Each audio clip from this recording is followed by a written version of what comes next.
Hi guys, and welcome back to my channel. It's Jacoby. So in today's video, I'm gonna tell you guys how to get better at volleyball pretty much instantly. This is part 2, so if you haven't seen part 1, go check it out. In part 1, I covered passing, footwork, serve receive, serving, all that good stuff. So in this part, we're gonna cover hitting, blocking, setting, kind of all the exciting stuff. But you know, obviously all the other stuff is necessary, but who doesn't love hitting and blocking? Like, that is like my specialty. I love it so much. So let's get into it. So let's start with hitting. The most common errors I see when people are hitting is either they hit it into the net constantly, they hit the tape constantly, which is annoying, I will say. I hate when I hit the tape. I'm like, bruh, that would have been so good if I didn't hit the tape, right? Or people are hitting into the block. So in the first part of this video, I touched on how important it is to have a good approach when you are playing volleyball and you are a hitter, okay? And I say that with so much conviction because I was a hitter, obviously. Actually, maybe that wasn't obvious. Do I look like a libero? No, I'm kidding. Definitely not.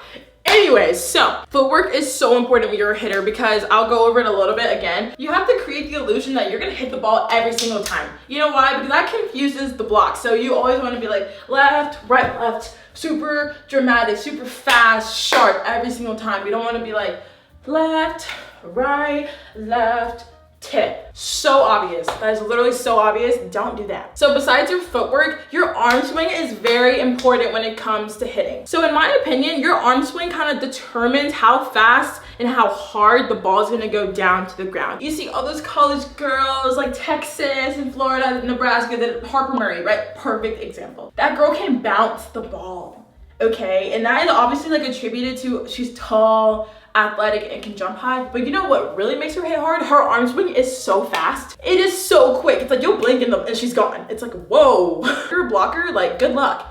Because that's why she has so many clean kills. And a clean kill means that no one touches it, the block doesn't touch it, the defense doesn't touch it, it just bounces on the ground clean, and that's it, right? You know why? Because her arm is so quick that she's beating the block pretty much every single time, which is insane. So honestly, good for her. So that's the first critique I would make to someone, is to quicken up your arm swing. You kind of want your arm to be like a whip. So that means that once you have your mechanics down, left, right, left, this part matters once you're at the top. So say I'm at the top of my swing, notice how I'm bow and arrow and I'm open. My chest is open to the center. And my offhand, which is my left, is gonna be tracking the ball, being like, new, and that's gonna help me tee off on the ball. Now, if my arm is down, notice how that kind of lowers me a little bit, because you wanna be reaching as high as possible because you wanna contact the ball as high as possible, right?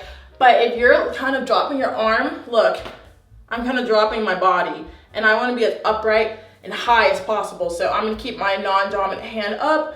That's going to be tracking the ball, and I'm going to be swinging through fast, fast, fast, fast. Everything is fast. So I would say if you are having trouble beating the block, meaning that you're hitting into the block constantly, you're getting blocked, whatever it is, quicken up your arm swing, because that's how you want to beat the block. Also, that does go on your setter sometimes because you need a faster set, but a way that you can beat the block is just being able to boop, have a whip arm and be super fast with it. So like that. And you want to, it's almost like kind of dropping the hammer, I guess you could say. So it's like your left hand's like the nail and your hitting arm is like the hammer. So it's like boo, bam. You're swinging right down on the ball. And notice how I'm following through and I'm snapping on the ball. That creates that top spin. That's gonna make it go even faster downwards. The next issue that I've seen is people just hitting into the tape, and that's just because your arm's too low, right? So if you're reaching as high as you can, you're gonna clear the tape at pretty much every single time, especially if you're jumping high enough. But you know, if you're not, that means that you're just not reaching as high as you can, and you just have to get more on top of the ball rather than trying to hit like in the middle of it, because that will, you know, hit the tape pretty much every single time. So I would say just focus on getting your arms nice and high, your elbows super high. You want it to be almost level with like the top of your ears. That's how high you want to be, and then be on top of the ball. Now, if you're hitting the ball out constantly, meaning that it like literally sails out of bounds, you're under the ball, which is never good. So that means that your timing's off somewhere in your approach, and you're literally gonna be like this under the ball. You always want to be behind the ball and on top of it instead of having it right on you and you being under it. That's just never a good recipe for anything. Now, this is like my best hitting tip that I ever received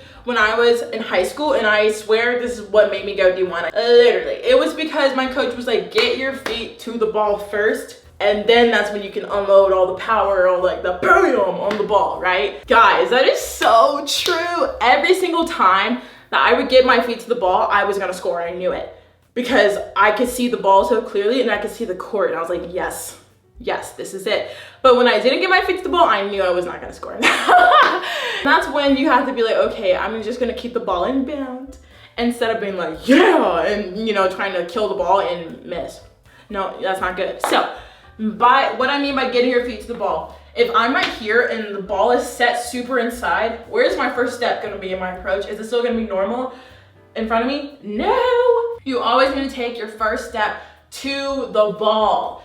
That's gonna give you the most opportunity to be right on top of the ball and bam! Okay, which is so much fun. Who doesn't like bouncing the ball? Who does not like that? If I'm out on the outside and I see that the ball is set inside, my first step with my left leg is to the ball. Left, right, left. I'm approaching to the ball. And then I'm swinging. I can still swing line. I can still swing cross. I can still swing deep cross, right? That's all because I'm keeping my body open to the ball. Now, if I approached close to the ball, meaning that I shuffle inside and just go straight on to the ball, where's the one place I can hit that's a power shot? Right in front of me into the line. Will I get blocked? Probably, because I'm on the inside, right? And all the blocker has to do is be like, oh, she's inside. And she's approaching just one way. Ooh, boop, blocked. Like, that's all they have to do. It's not hard. If you are open to your setter, that gives you all these shots in the world. All right, let's talk about some blocking. Who doesn't love blocking? Yes. I feel like blocking is underrated, but blocking is fun, especially when you can do it correctly.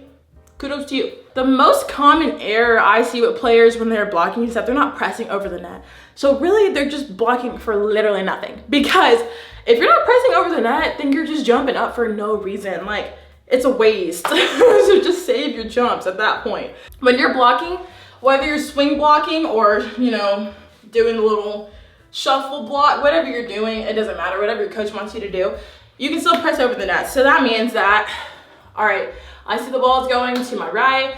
I'm gonna open and I'm swing blocking. I'm gonna open, but still keep my arms up, okay? When you're blocking, you don't need your arms down by your side. That's never good. You know why? Because the ball is up there, not down here. And the slower you are getting out to the ball, like the worse of a blocker you will be, okay? If this takes me even a second to get my arms up and then go, I'm already behind, and that's not good. We're gonna always face the net, okay? And then we're gonna open. My arms are swinging, and this swinging is gonna propel me upwards. So step, swing, and we're gonna do a little hop step. It's almost like a hitting approach, right? It's like, first step is with your outside leg, your arms are still up, right, swing, and then you're up and blocking. Notice how I almost piped, right? Like I was literally like, almost like that over the net. You know why? Because that's what a press is. Okay, so notice how I didn't block just straight up. I'll do an example of what not to do.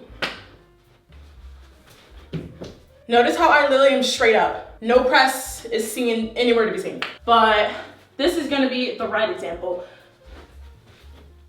Did y'all see my shoulders? My shoulders were almost touching my ears. That is what happens when you reach. You wanna reach over the net and almost be grabbing the ball. That's how far over the net you wanna be. Like, your job as a blocker is to take up space on the other side of the net. If I'm a hitter, right, and I see just hands in my face before I've even contacted the ball, it's like, Lord help me, because where am I gonna go? Because they're already in my face and they're already off the ground. Timing is everything in volleyball, but especially with hitting and blocking, very important. So say you struggle with even getting a block to begin with. You are pressing over, because that's the way that you're gonna actually get the block. Because if you're not pressing over, the ball is probably gonna hit you and just roll down you, and then they'll score, which is no fun. Or they'll just go off of you, blah, blah, blah. But say you even struggle to get a block, period. That all comes with lining up correctly on the hitter. If I'm a hitter, and you're my blocker, where are you gonna line up on me? Are you gonna line up on my hitting shoulder or my non-dominant shoulder? The answer is my hitting shoulder. Wow, okay. So you're gonna line up on my hitting shoulder. So that means, say that right here, that is your arm, that's your hitting arm. And I'm starting over here, okay? I'm going to do my little block approach and I'm stopping right here. Bam.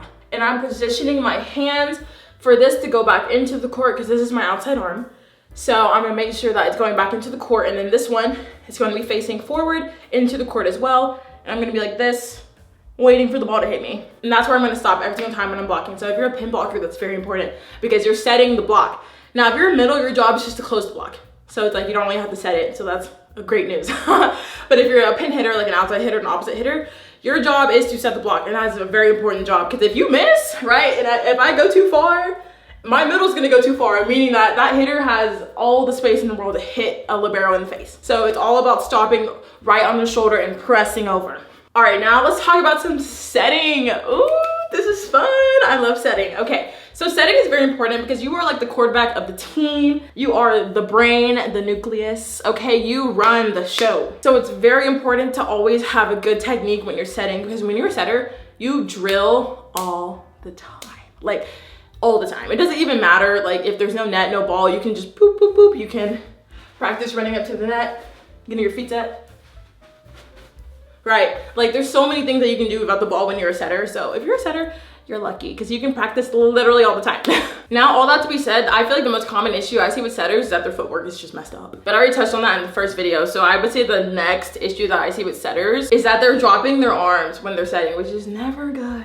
Okay, let me give you an example. So y'all know how we just talked about being a hitter, right? And how you want to be nice and high, up in the air as high as possible, jumping as high as possible to connect with the ball, right? The other half of that is making sure that your setter is setting the ball high enough and in your window. A setter-hitter connection is very, very important to form, and how that forms is just over time with practice, repetition, and trust. Like, for example, all my years when I played volleyball, I was like friends with my setter, like friends, okay? Because that's how you really get an understanding of what kind of sets I like, what kind of sets that she likes, you know, and you kind of get like a relationship that way. So it's very important to kind of forge that and to be friendly with all your teammates, obviously, but especially with your setter, because you want to be able to connect in situations where you cannot communicate, or it's a kind of a quick play. That means that when you are setting, you cannot drop your hands. There are a few situations where you can drop your hands if you are, you know, in a pinch. You generally want to keep them nice and high. So say the ball's coming,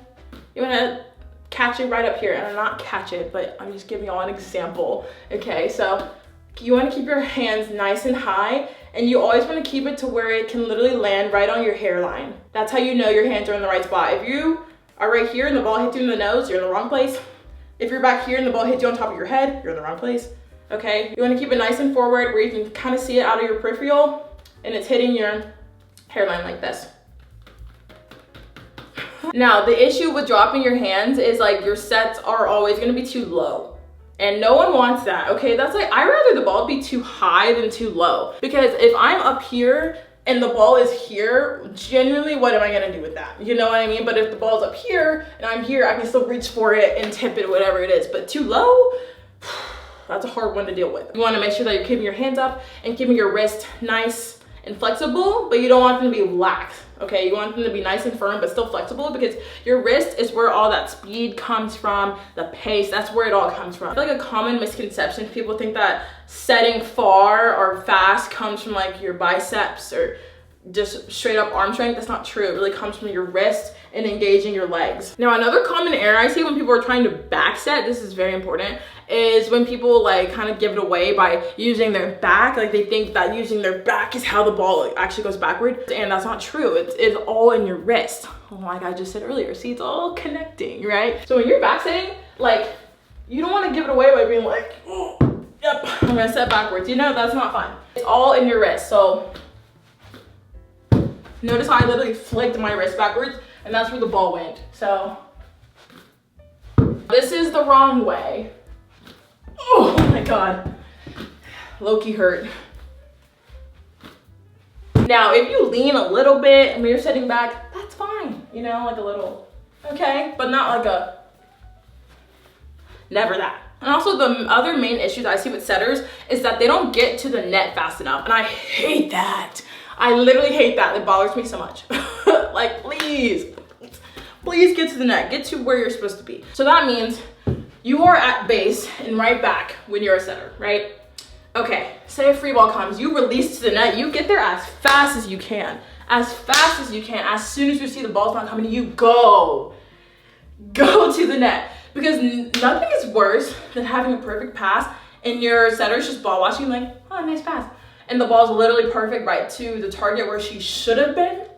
Yeah, that is horrible. Please don't do that to anybody. As soon as you see that the ball's not coming to you, bam, run to the net, run to your base, hands up, ready to go, because you are running the offense. You're so important. So you need to be there right in your position and be ready to run, because the pass is not always going to be perfect right on you, right? That's usually when you want to run the middle, but you want to be in your base, because that way you can see the court, you can see where the ball is going, so you can tell if that pass is going to be a little off. Is it going to be high? Is it going to be low? Do I need to use my platform? It just opens up the court to you a lot more. But that's it for today's video, you guys. Thank you so much for watching. If you enjoyed, let me know in the comments. Also, like this video and make sure you're subscribed. It really helps out my channel. And I'll see y'all in next week's video. Bye.